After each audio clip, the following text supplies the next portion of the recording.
koncepció. Szokták mondani, hogy csak félkőzzel dolgoztatjuk az agyunkat, és ez ébren így is van. De amikor alszunk, az agy szinte bármire képes.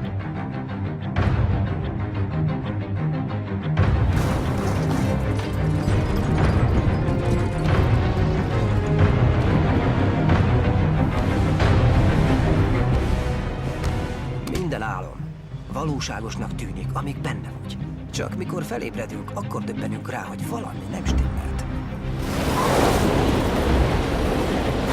Egy álomnál sose tudjuk, hogy kezdődött, ugye?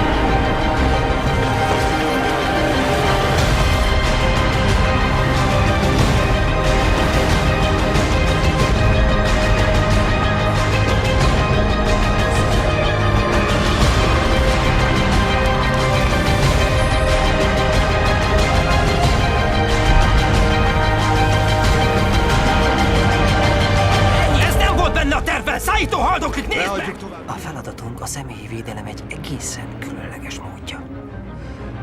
A tudatalatti védelem.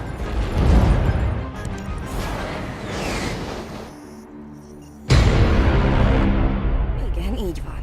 És mi? Hogy kerültünk ide? Úgy, hogy átjöttünk a... Gondolkodj csak, Ariadne, vajon hogy kerültél ide?